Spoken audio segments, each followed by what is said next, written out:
bakit manggagawa ang gagawin yung pa-attract ng investor? Hindi maraming factors ang mga investor para mag-invest sa isang bansa. Isa lang diyan ang sweldo. Yun yung mahalagang makita diyan. We are one of the most liberal economies in the world. Second, kaya yan, may government intervention, posible yan, pwedeng magawa yan. Tapos third, laging wag ilagay yung burden sa mga manggagawa. Problema natin dito sa Pilipinas, pinananatiling mahirap na nga yung mga manggagawa. Bebentahan mo pa ng mga produkto na sobrang taas din ng presyo. Kaya paulit-ulit na lang nangyayari sa natin sa buhay ng mga manggagawa. Nothing is being created, mas nananatiling mahirap ang mga manggagawa, utang pa. Wala silang vision para sa Pilipinas. Ang gusto lang nila, kumita. Hindi kayang pababain yung presyo ng mga bilhin. The easiest way that you can do is to raise the wages. Hindi lang wages ng manggagawa ang determinant ng prices ng basic commodities. Ang laging, yun na, nabanggit ko na kanina, ang laging nagdadrive ng pagpapataas ng presyo ng mga bilihin, utilities. Politikamente mo podcast. Gandang gabi. Ako ulit si Jen, ng Batas Manggagawa. Ako si Eli San Fernando. Eli San Fernando. Ako si Mark ng 2 sentimo sa kalye sa Facebook. At ito ang Politikang Ina Mo! Yan. Medyo medyo magpapalit tayo ng format ngayon na kasi dati nung mga nakaraang episode natin medyo structured ng ang discussion, pero ngayon medyo gawin nating free flowing ng medyo chill. Lang. Kaya tayo naka-jacket. Chill. Kaya may alak na ulit tayo. May alak na. Para chill lang, wala masyadong pressure sa pag-uusap. At para medyo light naman yung mood. Lalo na may 4 na bagyo na pupunta rito. Kung nagtataka kayo ba't kami naka-jacket, kasi habang ngayon binabagbag ng bagyong Pipito ang Northern Luzon. So medyo malakas ang ulan. Mag-ingat po mga boss dyan sa Northern Luzon. Ingat po kayo. Sana yun, lagi kayong safe. Medyo tense ka na naman tayo usapan. Hindi, kailangan natin. Nakakalungkot yung natin yung panahon eh. Pang ilang bagyo na to? Pangalawa. Ngayong buwan. Christine, November. Tapos ngayong pangalawa, Pepito. Christine, Ophel, Nika. Pang-4 na to. Hindi, pangalawa pa lang. Ngayong November November. November, oo. Tapos may parating pa na 2. Yun yung sinasabi mong mga pangalan na bagyo na hindi ko maalala. So, ayun, ingat-ingat tayong lahat. Dahil lahat yan papunta nga rin ng Northern Luzon. Ewan ko bakit merong sa Northern Luzon. Meron. Tawa ko nito pag nag-record ulit. Papunta doon sa HARP technology na naman yung Hindi papunta. Ano ba HARP technology? Hindi pa 2 A yun? HARP. Ano ibig sabihin nun? Parang electromagnetic waves. Electromagnetic waves. Tapos mag-iiba atmospheric pressure. Mag-gather yung mga... Ganon yun. Ano ba topic ngayon? Quadcom. Ayun ni Digong na naman. Nung nakaraan, Senate. Ngayon, Congress. Quadcom's Congress. pero napanood nyo? Ako napanood ko. Hindi ko napanood lahat. 11 hours yun eh. May nakapanood ba na? Hindi ko tinapos syempre. Hindi ko na lahat. Isang buong diretso. Inabutan ko lang. Pinanood ko lang hanggang doon si Trillanes yung sa bank accounts. Hanggang doon lang ako.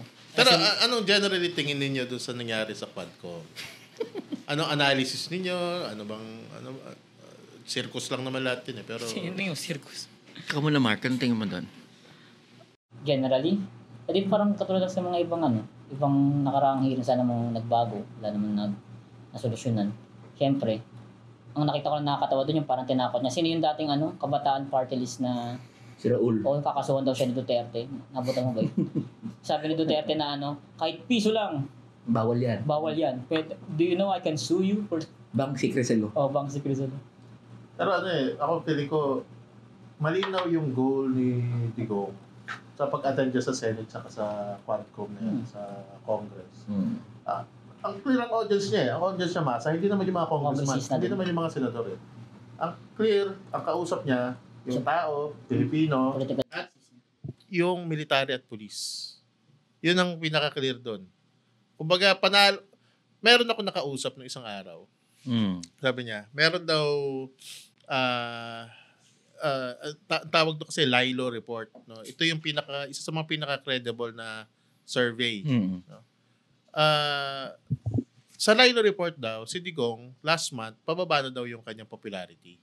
Pero dahil sa ginawa nito sa Senate tsaka sa Congress, Tumaas malamang-lamang yan, aangat na naman yung ano niya, yung popularity. Kasi nga, populist talaga si Digong eh. Ang talagang target niya, makausap, makita nung masa kung gaano kagago itong mga kongresista, mga senador na to, na hindi nyo ako kaya.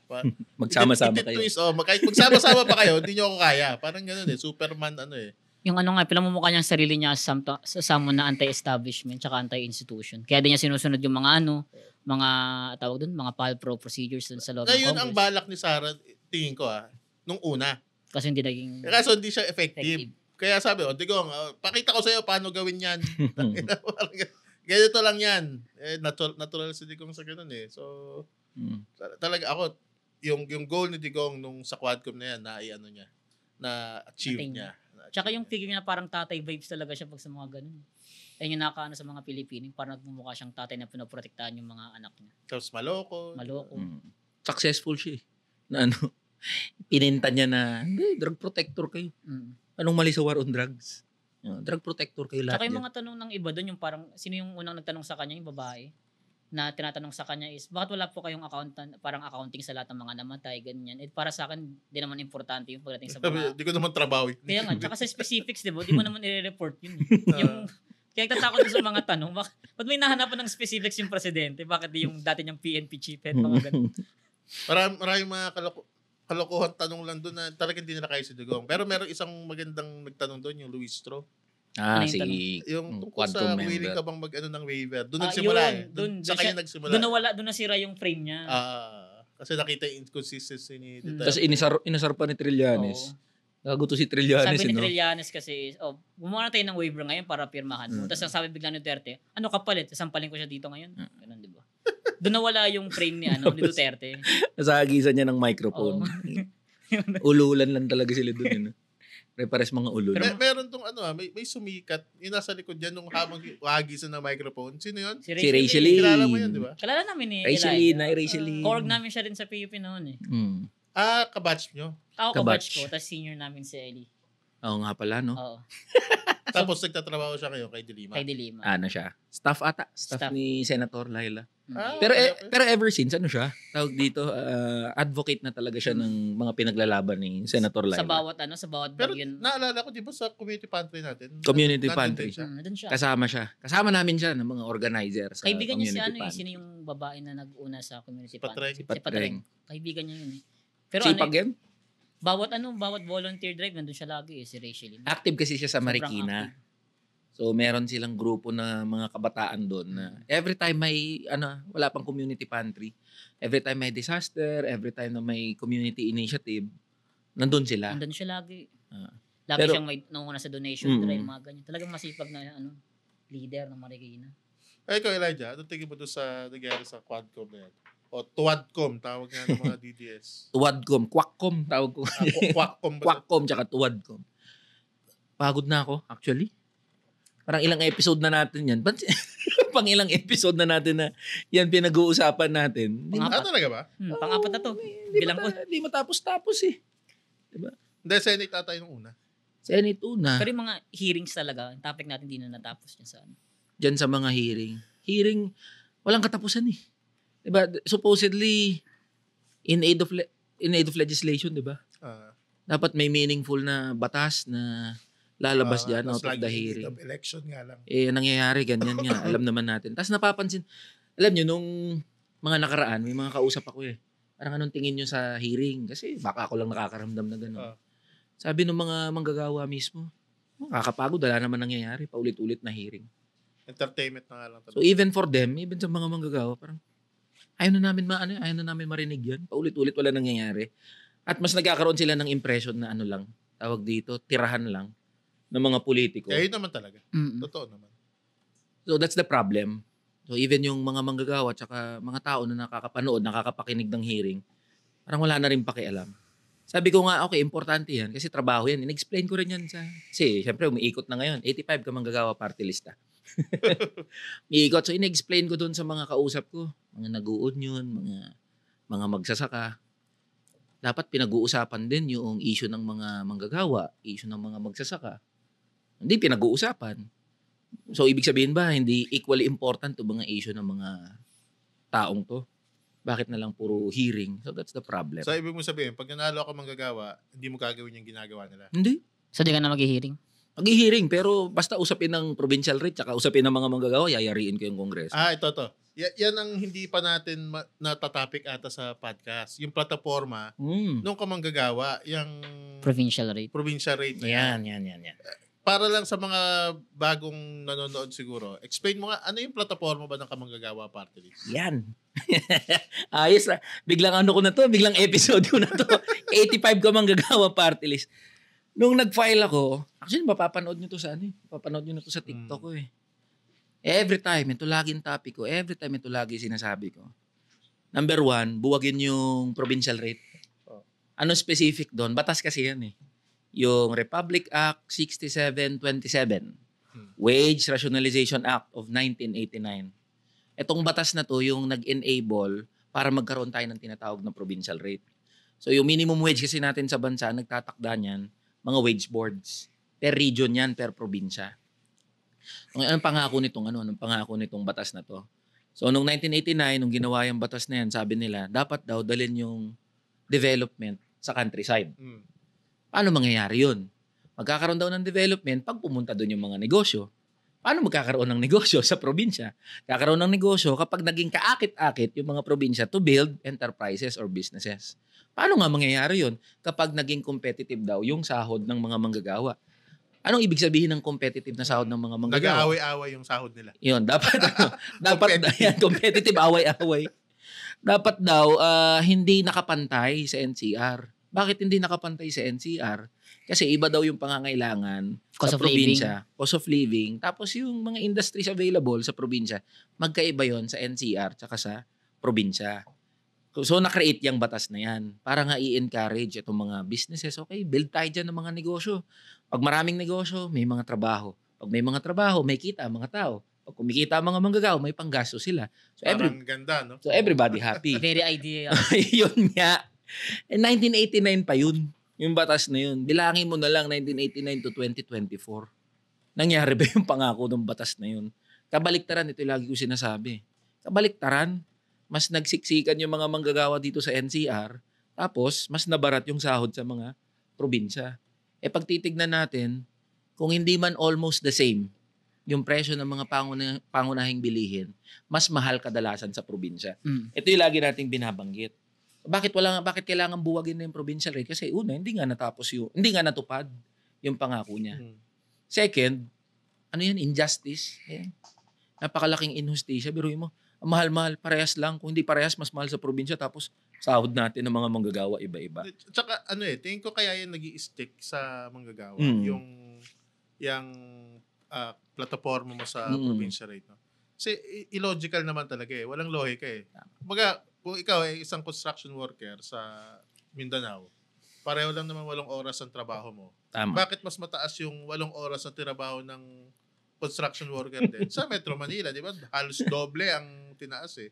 So talagang yung mismong illogical doon sa batas, doon sa polisiyang yan, yun talaga ang nag-i-stick sa manggagawa eh. Kaya kahit di mo explain yan ng hindi nakamit ng batas, yung pinangako niya, yung kahit paano mo balik-balik ta rin eh. Talagang kahit hindi nakapag-aral, may isip, bakit nga mas mababa pa sahod sa akin?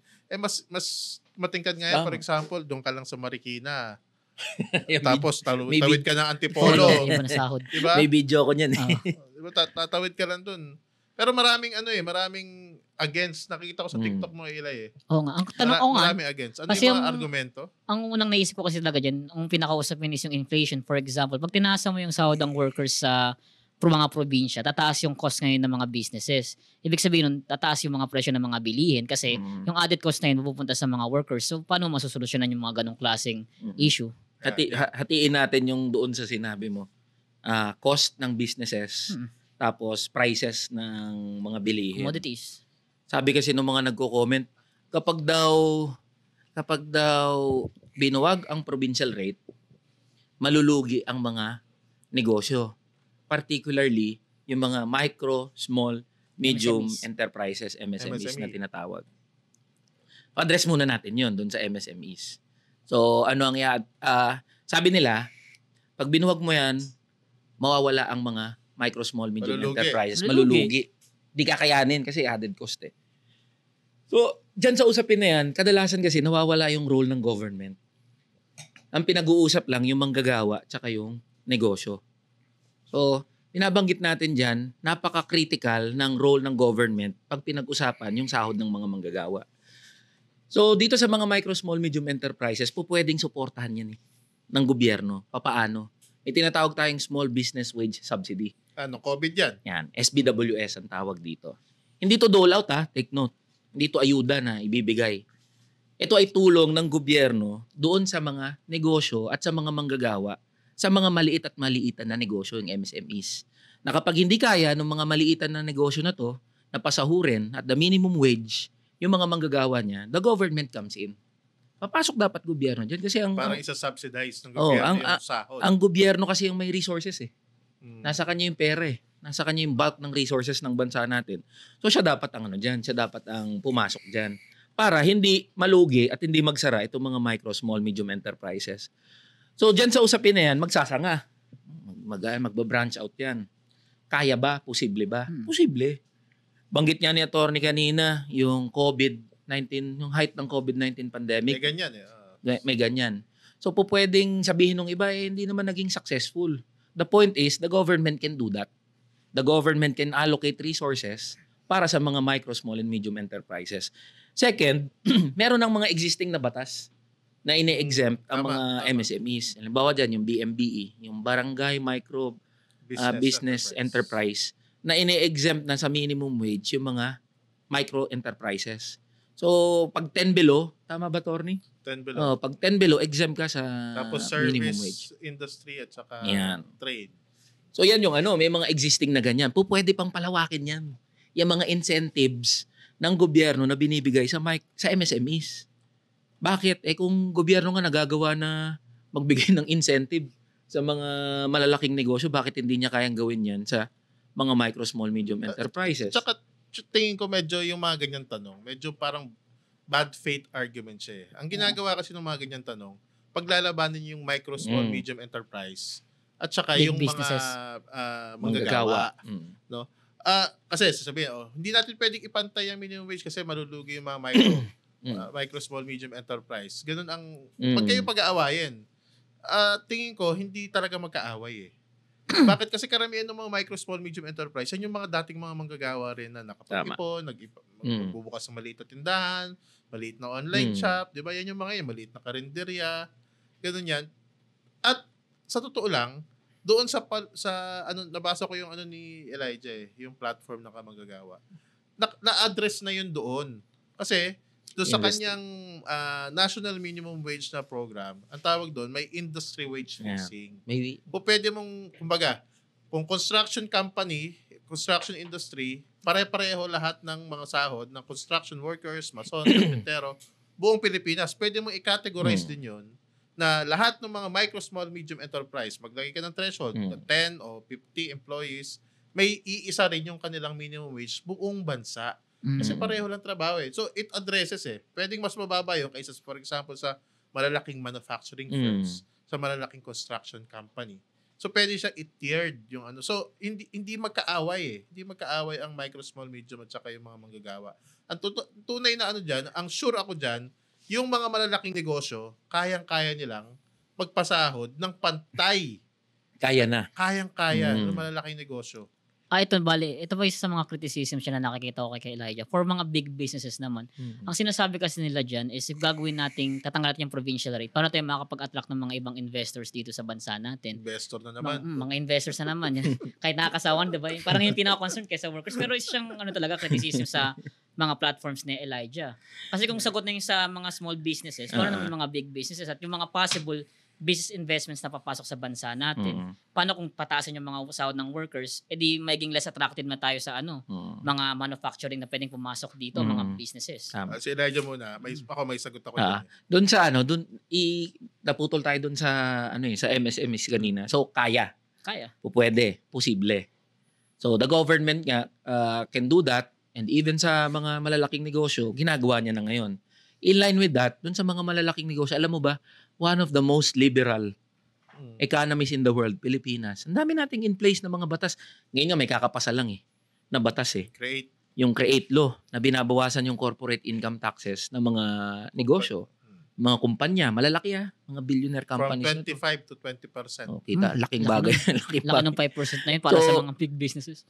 Tapos, kung mapapansin mo, existing na Existing na yung mga multinational companies dito sa bansa natin in different industries May it be BPO, mining, agri. Existing na yung mga multinational companies na yan.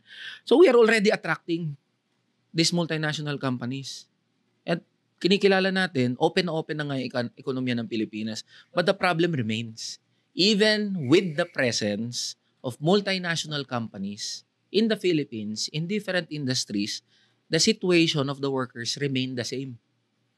So may problema. So kaninong growth? Kasi every year, di ba? Pansin mo, ang report ng NEDA, ng economic managers natin, NEDA, DBM, DOF, whatever, lagi nilang nire-report every year, pataas, uptick ang gross domestic product at may forecast nga sila na the next few years, pataas pa rin yan. Kung papansinin mo, ito, diniscuss ko na sa TikTok ko may graph ako na pinakita. From the year 2000 up until 2018, yung sa UP Soler, and I believe up until now, pataas yung gross domestic product, yung pangkalahatang kita ng bansa. Pataas din yung labor productivity, yung actual na nagagawa ng mga manggagawa na serbisyo at produkto.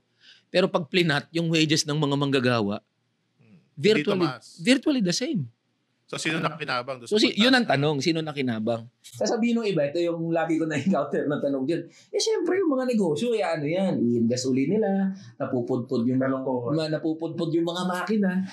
So, ano na yun, kahit pa-compute mo yun, kahit na-factor in mo yun, napakalaki pa rin ang percentage na napupunta sa mga negosyante, sa malalaking mga negosyante. We are not talking about MSMEs, we are talking about the billionaire companies. So, ibig sabihin, yung growth na tinatawag, economic growth na meron tayo sa Pilipinas, hindi yan nagbe-benefit yung mga manggagawa at majority ng population natin. Ang nagbe-benefit sila. Kaya papansinin mo, sino yung top 50 na billionaires?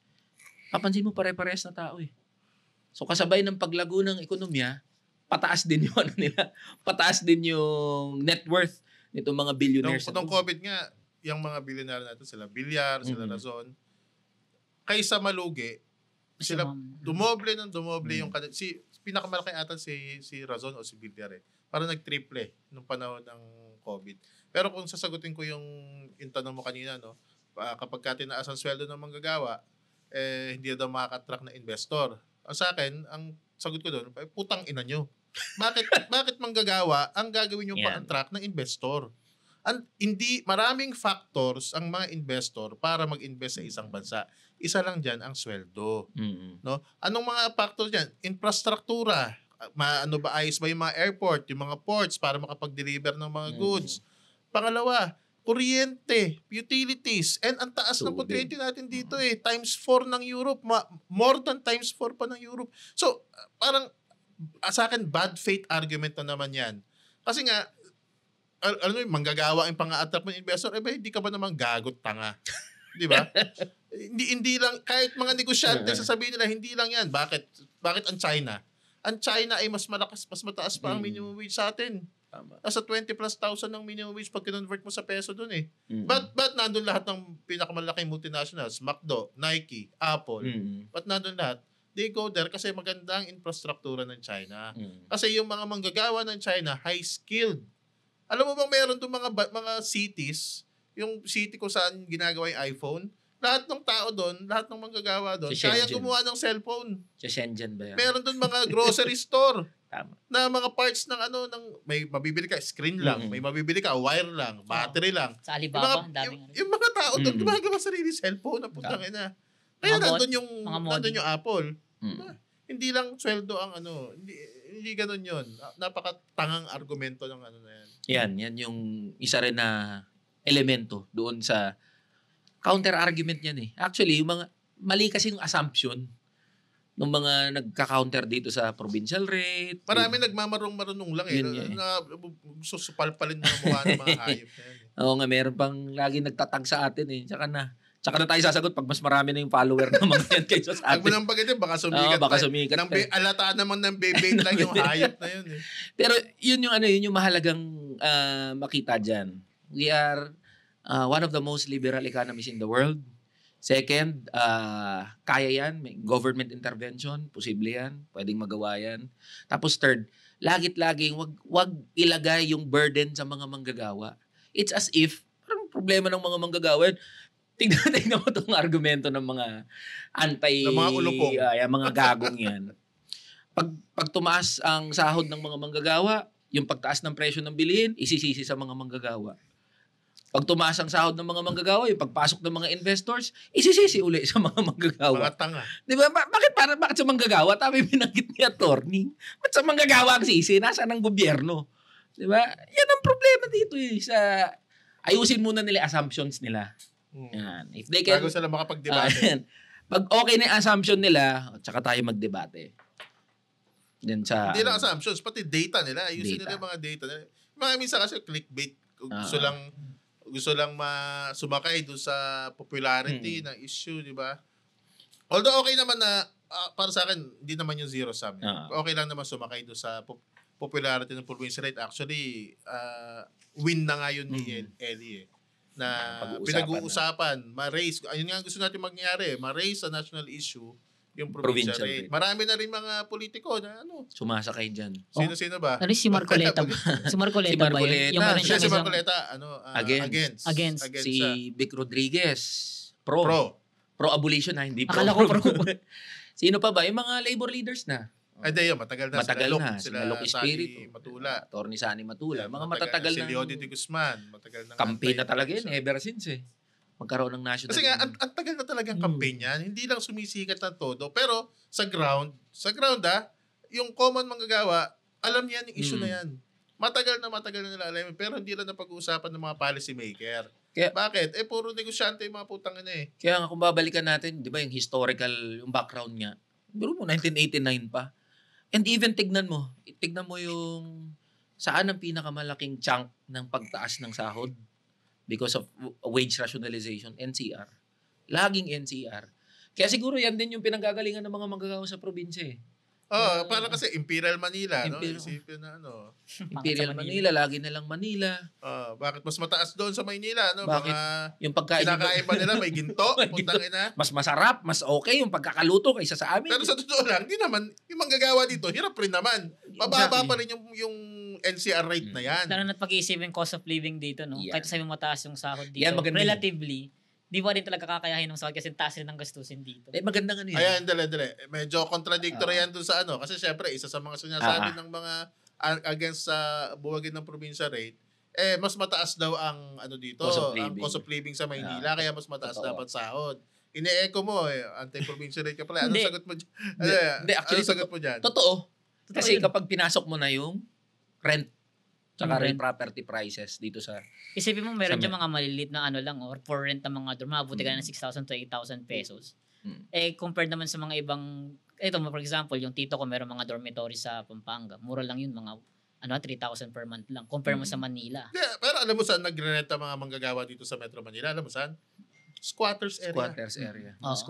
Kaya yung squatters area, sobrang dami dyan. Patong-patong mga ilang floor yan.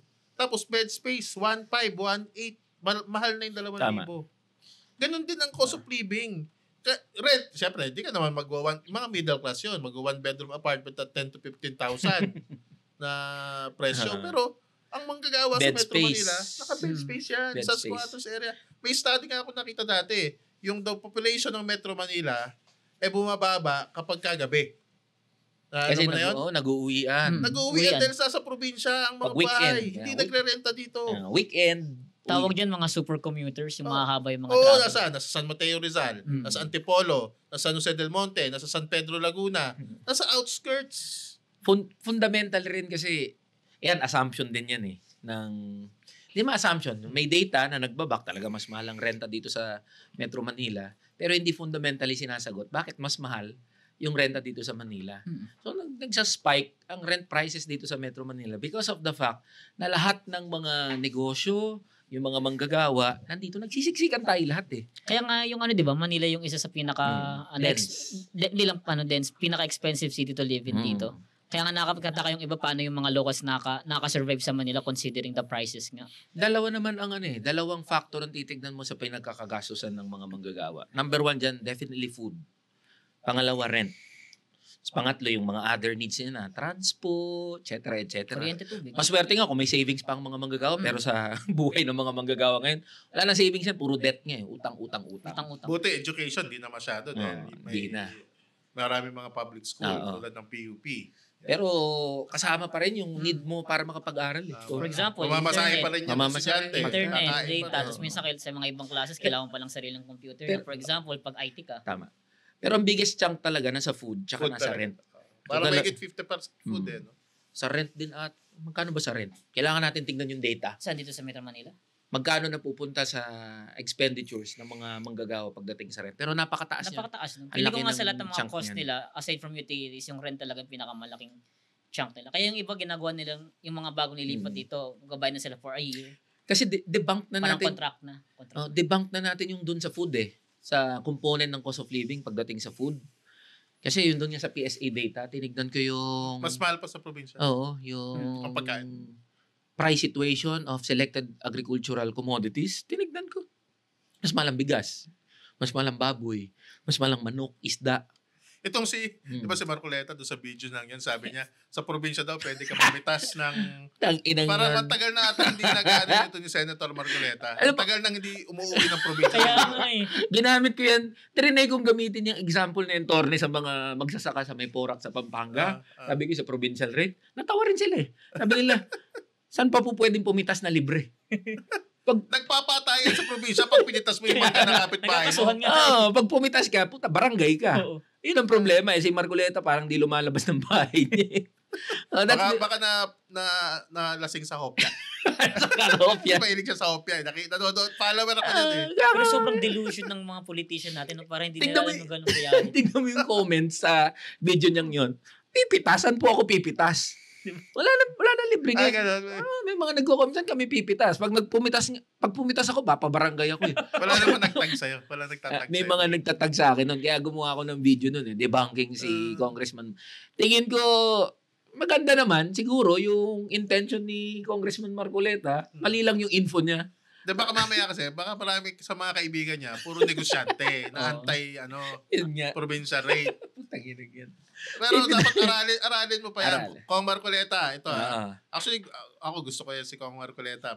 Na-meet ko na yan eh. Congressman Marcoleta. Aralin niyo pong maigi. Aralin niyo maigi yung provincial rate. Alam niyo po, para sa mga kababayan natin, napakalaking bagay na yan na mabuwag yan.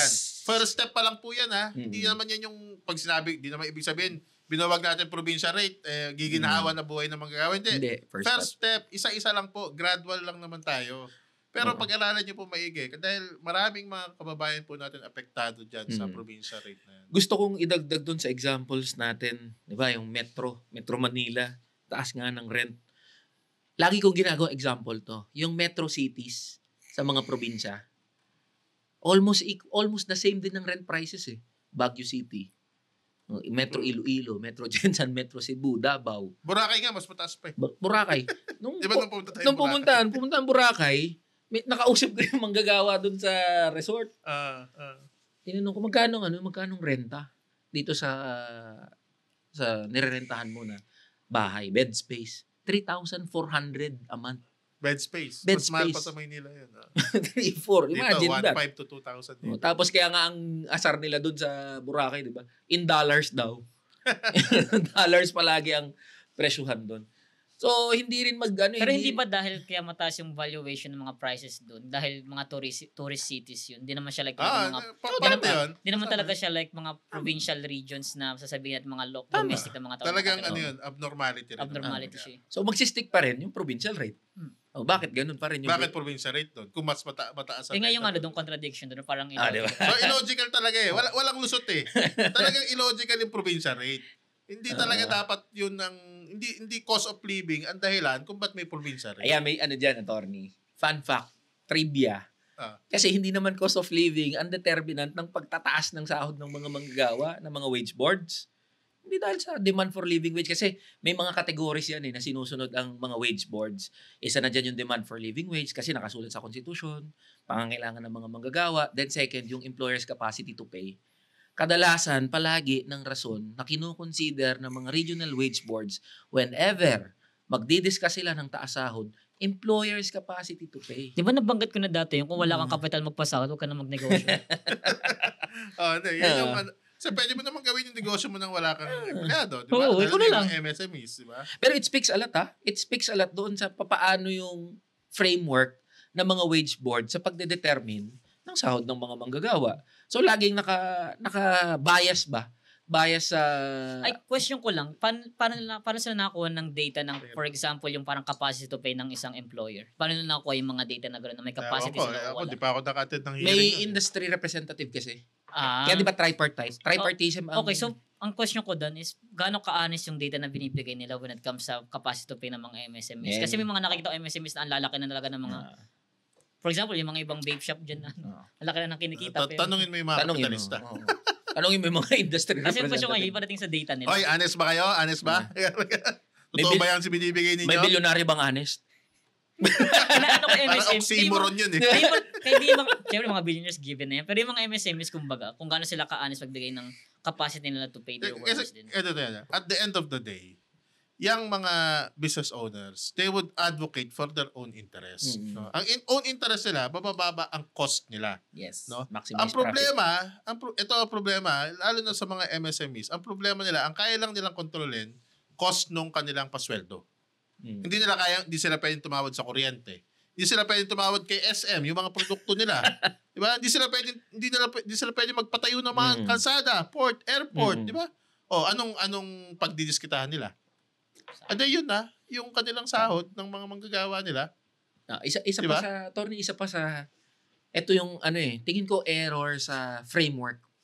When you consider labor as mere cost, never ka talaga mag-uusap ng welfare ng mga manggagawa. Kasi tingin mo nga sa mga... Gastos. Gastos. Expense ang tingin nila. Hindi asset eh. Kaya kahit anong gawin dyan, kahit anong gawin ng pag-uusap sa sahod, dahil mali nga yung fundamentally, mali yung framework mo as to how you view labor, wala. Basta taas sahod.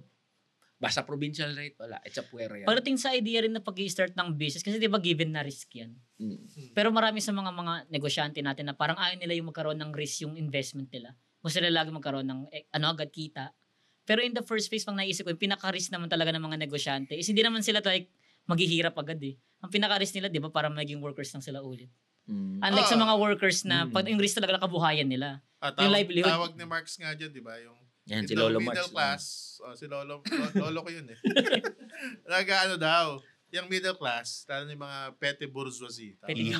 It's French yan. Petit bourgeois. Ano daw yan, nagva-vacillate. Ibig sabihin, it's either mang-alipusta sila ng mga manggagawa nila, mag-extract sila ng more value sa manggagawa nila para maging malaking kapitalista sila.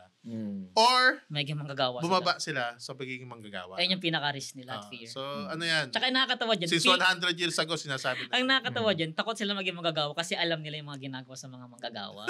Hindi, tsaka siyempre, mas alam natin na sa sistema to, ang mga manggagawa, mahirap talaga. Mahirap. Pero sa isang study, kasi na-interview ako one time maraming mga workers would like to be entrepreneurs. Yun ang ano. Zero ng buhay natin. There's Sino bang... nothing wrong with that. There's There's nothing wrong yun, with that. yun din ang binanggit ko. Actually, kailangan nga natin baguhin din yung view natin doon sa development. Ang primary driver dapat ng development natin mula sa baba.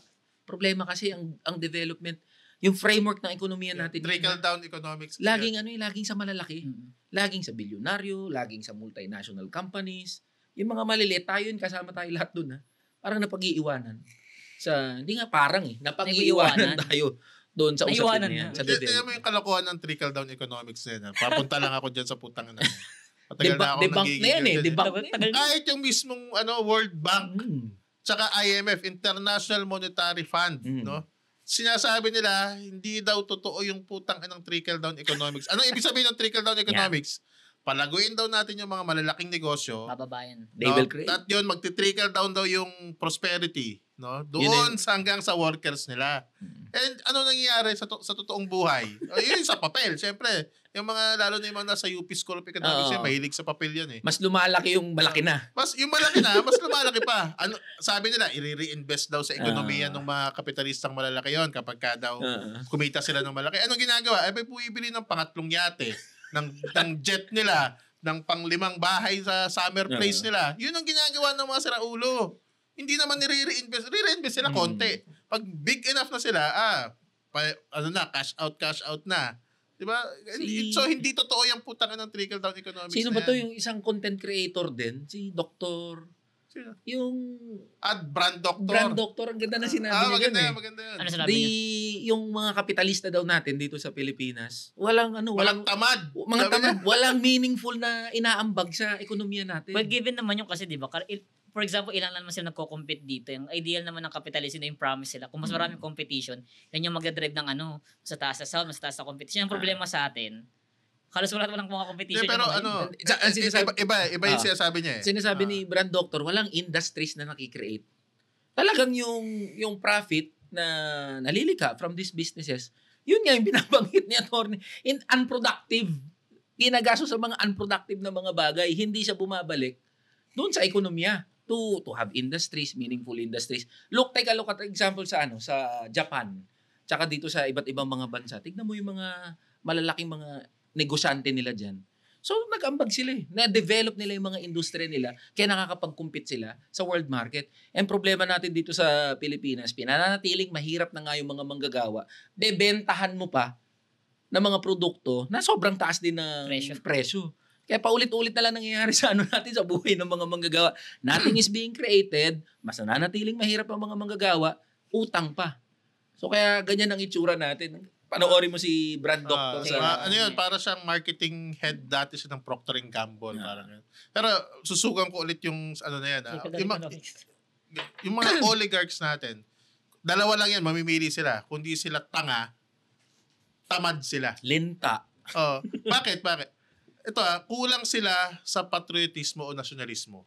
Kasi sila ang may pera ng mga panahon nila. Normally yan yung mga big mga landlords yan, mga asyendero, no. Kung di ba naman sila tamad o tanga, ang gagawin nila, ipapa-rent nila sa foreign entity yung kanilang mga lupa o kaya gagawa sila ng negosyo na nakasuso lang sa international, so sa nothing foreign. is created. Wala silang ginagawa industriya, walang steel company dito, walang kahit anong mga mina-manufacture dito, ilan lang. Take note, dati may steel company tayo. Dati may garments din tayo. Ano nangyari? Bumagsak kasi tamad silang magpalaki ng negosyo. Ang gusto nila, import na lang tayo kasi mas marami silang kikitain. Pero di ba dati jeep yung saraw? Ngayon wala na rin. May saraw pa rin naman. Meron pa ba? Pero hindi nga kaya makipag-compete dahil nga yung pagbaha ng ng foreign. Magandang example yung saraw. For example, jeepney modernization. Diba? Ang jeepney modernization natin ng gobyerno, sige, tama, ang ganda, i-modernize natin, di ba? Saan sila kumuha? China. Diba? Ang dami-dami. May Francisco Motors dito, may Sarao Motors dito na matagal na gumagawa ng jeep. Meron silang modern jeep. Anong ginawa ng putangan ng gobyerno mo? Wala. O kumuha doon sa China kasi doon mas lalaki kikitain nila. Kaysa palaguin yung national industry, papalaguin nila yung industry ng foreign. Ganong katatamad o tanga yung mga oligarch dito. Low cost nga eh. Laging driving down the cost. Yan ang isip ng mga oligarko at mga bilyonaryo. Laging driving down the cost, maximizing profit. So what happened to our industries? Ganun, naubos. Naubos lahat. Wala tayong mga tunay na makabayan na, kasi kunwari, sa Europe, no? Sa US, ganyan. Yung mga kapitalista nila, hindi ako pro-kapitalista syempre. Pero yung mga kapitalista nila, at least, patriotic. No? Nag-invest sila sa sarili nilang bansa. Sa Japan. Diba? Pinalago nila yung mga industry. May automotive industry, may steel industry, kung ano-ano industry, aerospace industry. Pero dito sa atin, oil, kahit oil nga lang eh. Diba? Tingnan mo yung oil natin, malampaya. Alam mo ba yung malampaya? Binibenta natin sa labas. Tapos, ipaprocess sa labas ng bansa natin, ibebenta ulit sa atin ng Shell, ng Chevron. Ganun katatanga yung mga puta na bakit? Kasi mas may kita sila. Pagka diretsong ibenta na lang nila. Sinong nag-aano dyan sa malampayan yan? Si Razon. Dati si Dennis Uy, yung ni Duterte. Yung kanyang crony. Di ba? Wala silang vision para sa Pilipinas. Ang gusto lang nila, kumita ng kumita. Kaya kailangan palitan yung mga yan eh. Palitan yung mga oligarchs, palitan ng panibagong Palitan yung gobyerno. Papalit lang ng bagong oligarchs para ginagawa, parang gusto nito. Pero yung oligarchs na yun, kato ng industriya na. Hindi na stagnant yung kapital. Ang problema sa mga oligarko at mga bilyonaryo, all they care is about themselves. Naalala ko lang And the government, this government, sobrang bold ng mga oligarch. May sarili silang podcast, alam mo ba yun, Torny? Meron talaga? Hindi ko pa napapanood. May sarili silang podcast, tignan nyo sa Presidential Communications Office. Ang ini-interview mga oligarko. So lahat sila pinipraise yung administration. This government Hindi ba yan yung bilyonaryo? Hindi bilyonaryo na yun. Na-interview din ako sa bilyonaryo, pero in fairness sa bilyonaryo, hindi sila yun. PCO mismo. Ganun ba? Everyone is praising them. Sabi ni Rason, lahat ng pinakamalaki, si Ang, si Rason, si Kevin Tan ng Mega World ata yun. Pinipraise nila. Aboitis. Sabi nila, this government is so business friendly. Wow, di ba? Yung mga nagko-comment doon. Wow. Mga nagko-comment doon, mga manggagawa. Kailang naman nag-i-enjoy mga oligarchs. Sabi ng mga comment doon. Magsalsalan na lang kayo dyan, mga ulul. Kasi for them, yan nga yung hindi may aalis sa isip din ng mga manggagawa. Anong growth pinagsasabi nyo? Hindi namin ramdam yung growth na yan. Growth. Tangin ng growth yan. Walang growth. Kasi kung may growth, dapat maganda buhay namin ngayon. Yan yung mga pangako nila. 10 years ago, yan ang pangako nila. You invest in us. You make the economy more business friendly and the growth and development will trickle down. Yun yung sinasabi ni Tor. Gunggong. That was 10 years ago. 2024 na. Where is the growth? Baka inaantay lang talaga mag-trickle down pa. May ano nga dyan. Nagtastack lang doon. Hintay lang bumaba. Napambili na ng jet May meme doon yung trickle down effect. Parang baso daw yung wine glass. Nalagyan di pa ng... Diba? Pag napuno na yung wine glass, aapaw. Pupunta sa baba. Ang problema, in reality, mas lumalaki yung baso. lumalaki yung baso. Doon sa baba, wala nang napupunta. Actually, muna lang kung may mapunta pa. That's the problem with trickle down. Mga ganyang assumption, economic assumptions. Feeling ko marami kang matitrigger na ulit Na mga yan yung mga ina-argue. Hindi naman sila.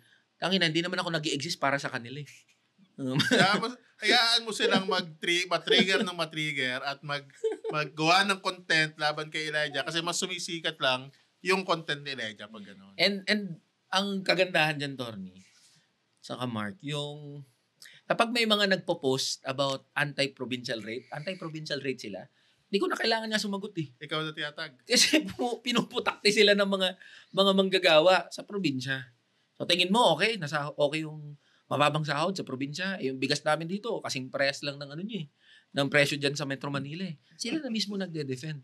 Practical examples to You don't have to use mga theoretical shit, di ba? Kailangan na nila, yung mga mga manggagawa na mismo ang nagde-defend. Kasi live experiences nila yun eh. Buhay nila yan eh. Alam nila kung ano mga argumento laban dyan eh.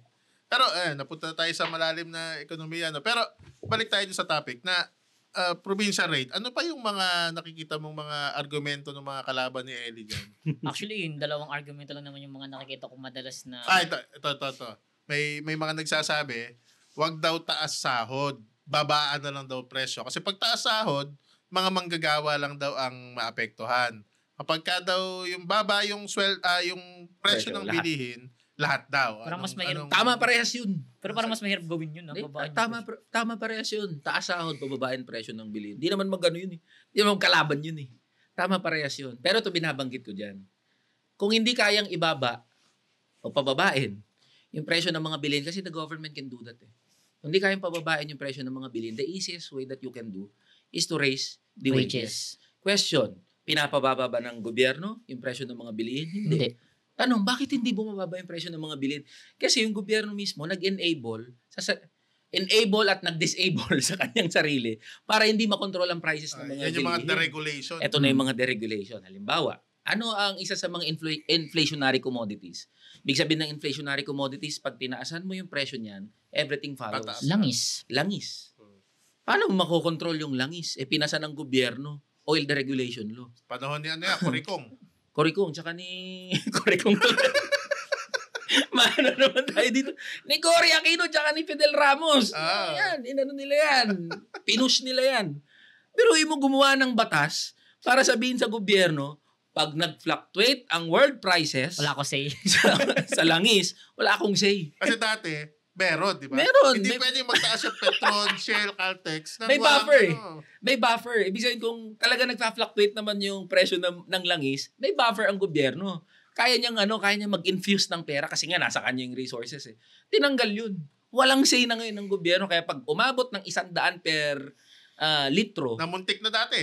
sa Palawan, nangyari na eh. Pag umabot ng 100 piso kada litro ang langis, walang say ang gobyerno. As in, wala talagang Wala. say. Wala. Kahit Walang pakialam ang putang. Basahin mo yung old regulation law. Wala. Second, langis pa lang yun electricity. Sa electricity, pira law. Wala ring say ang gobyerno. And in fact, in-enable niya yung mga electric companies na singilin yung kanyang mga consumer sa panahon na nalulugi siya. Ay, yung putang Ayun. system loss. System loss. Kita ang kagaguhan, di ba? So, hindi ginagawa ng gobyerno yung role niya para kontrolin ang presyo. Naman natin yung system loss. Pag Di ba, may- yung generation ng power at saka distribution ng kuryente. Merong nawawala doon pagka dumadaan sa mga Sa power transmission lines. lines. Diba? Transmission lines, yung kuryente. Nawawala, 20% ng kuryente, hindi nila naibenta, nawala. I-charge sa Nag-dissipate na yun sa environment, sa weather. No? I-charge. Charge sa atin. Putang ina. Kalokohan. Ito pa, yung mga jumper. Pag may Charge mga, din sa atin may yun. mga nagja-jumper, i-charge ng Meralco sa atin. Kaya itong Meralco walang pakialam dyan eh. So magsasabong, okay lang sa Meralco. Sige, mag-jumper kayo lahat kasi sisingilin na naman namin sa lahat ng consumer yan. Di ba sa specific lang kung saan sila nakakonect? Hindi. Basta Meralco. System loss yan. Tapos Yan pag nahuli nila yung naka-jumper, sisingilin din nila yun. So, doble-dobleng yung kita. Kita mo, epiralo. May all the regulation ka, may epiralo ka pa. Tubig. Presyo, alimbawa, presyo ng bigas. Kita mo, unlimited importation ng bigas. Saan nakaasa? RTL. Price tarification law. Tinanggal nila. Even ang tubig. Naman tubig. MWSS, sino may mga control niyan? Manila Water. Ano yan? Maynila. Ayala dati, ngayon, Razon na. So tubig, kontrolado rin ng mga big corporations. Walang control ang gobyerno Yan dyan. yung mga tubong lugaw. And in fact, nakasulat sa mga kontrata ng mga malalaking bilyonaryo, putang ina mga oligarko to eh. Pag nalulugi sila, at times na nalulugi sila, pwede nilang singilin sa consumer. Kita mo, napaka-illogical ng mga kontrata na pinagpipirmahan ng gobyerno in favor palagi sa mga malalaking negosyo. I-connecta natin sa presyo ng mga bilhin. Ito mga binanggit ko, tubig, Kuryente, langis. Ito yung mga nangunguna na nagda-drive ng presyo ng mga bilihin. Hindi to nakokontrol ng gobyerno. Ngayon, pwedeng na intervention ng gobyerno eh. Pagtataas ng sahod ng mga manggagawa. Yan yung binabanggit ko eh. The easiest way that the government can do or intervene in this situation, ang taas-taas na ng presyo ng mga bilihin, what can we do? Government can intervene by legislating wage increase. Problema, pag pinag-usapan yung taas sahod, sisisihin na naman yung mga manggagawa. Kasi fundamentally, mali yung framework pagdating sa sahod. Ito, last na intervention dyan sa provincial rate na yan. Sinasabi ng iba, kaya ayaw nila tumaas yung sahod ng manggagawa, hindi lang provincial rate taas sahod manggagawa, ipapasa lang daw ng mga kapitalista yan doon sa presyo ng mga bilihin nila. Sa consumers. Sa consumer. So, mas tataas daw yung mga presyo ng mga services, Mga bilhin. bilihin, etc. Anong sagot mo naman? Assumption na naman nila yan eh. Kasi nga, ang lagi nilang ini-equate, taas sahod equals taas presyo ng mga bilihin. So, hindi lang naman, uulitin ko, hindi lang wages ng manggagawa ang determinant ng prices ng basic commodities. Ang laging, yun na, nabanggit ko na kanina, ang laging nagda-drive ng pagpapataas ng presyo ng mga bilihin, utilities. Sasabihin nila, kaya nga, kapag mataas na nga presyo ng utilities, tataas yung tataas pa lalo yung presyo ng mga bilihin. Lagi kong binabanggit dyan, tumatakbo ko at nagsasalita ako on behalf of the workers. Yan ang paninindigan ko. Ngayon, the government should do its part. Huwag ipasa yung burden sa mga manggagawa. Laging manggagawa ang dapat na sumagot nitong mga problema na dapat pinag-uusapan, hindi lang ng mga manggagawa. The businesses, the government, especially the government. Pansin nyo, lagi akong may tira at laging may diin dun sa gobyerno. Kasi the government can do so much. And yet the government is doing nothing for the workers. Kaya ka tumatakbo. Kaya tumatakbo. Mark, ikaw, ano namang masasabi mo dun sa sinabi ni Elijah? Naka-enlighten. As someone na nakatira sa Manila talaga ever since pinanganak. Anyway, iklian lang natin to episode na to para lang maganda yung usapan, no? Medyo pumunta tayo sa ekonomiya, no? Hanggang sa trickle-down economics, etc. Pero mas maganda, tingnan natin yung mga comments, no? Dito sa na to. Kung meron pa sila. Ang lang dito, gusto kong isingit to, Torny, tsaka Mark. Laging babalik tayo sa issue ng justice, hustisya. Tingin ko itong provincial rate, laging mag-e-echo dito yung hustisya para sa mga manggagawa sa probinsya. This is not NCR versus provinces. Pero tungkol to sa kagalingan ng buong mga manggagawa. Kapag naipantay yung minimum wage, NCR Luzon, Visayas, Mindanao, through industry wage fixing, uunlad tong bayan natin. At luluwag ng Metro Manila. Maraming mareresolve yan. Hustisya para sa mga manggagawa sa probinsya. At itong binabanggit ko, lahat ng pabor, take note of this lahat ng pabor na hindi buwagin ang provincial rate, hindi tao ang tingin sa mga manggagawa sa probinsya. Grabe Yan ang... At ang una niyang mga kalaban ay si Eli at Kamanggagawa. Yes. Number 85. Number 85 sa balota, Kamanggagawa Party List. Yayariin po natin yan mga boss sa Kongreso. Okay, so that's our show. Siguro. Oo. Para medyo maikli-ikli naman, below 1 hour. Mm-hmm. So, any last words? Ikaw muna, Mark.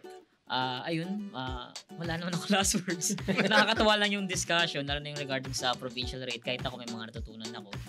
And ayun, ako ulit si Mark ng 2 sentimo sa kalye. Boto nyo ang Kamanggagawa, number 85 sa... may naano na ako dito, may na-recruit na. Ikaw, Eli. Mga boss, 85 Kamanggagawa Party List. Eli San Fernando po, first nominee ng Kamanggagawa. Pag plapa kayong party list, consider nyo naman. Buwagin provincial rate, patupad ang living wage. Number 15 kayo ngayon sa polling, di ba? Number 15 sa survey. Number 15 na? Number 15. Sa survey. Ayos So, ayun, ako si Jen ng Batas Manggagawa. Wag sana kayong magsawang manood ng aming mga episode. Kung may gusto kayong topic na pag-usapan namin dito, i-comment na lang ninyo dyan sa comment section nitong YouTube. Kita-kita ulit tayo next week, no, para sa panibagong episode ng Politikang Ino Mo! At direct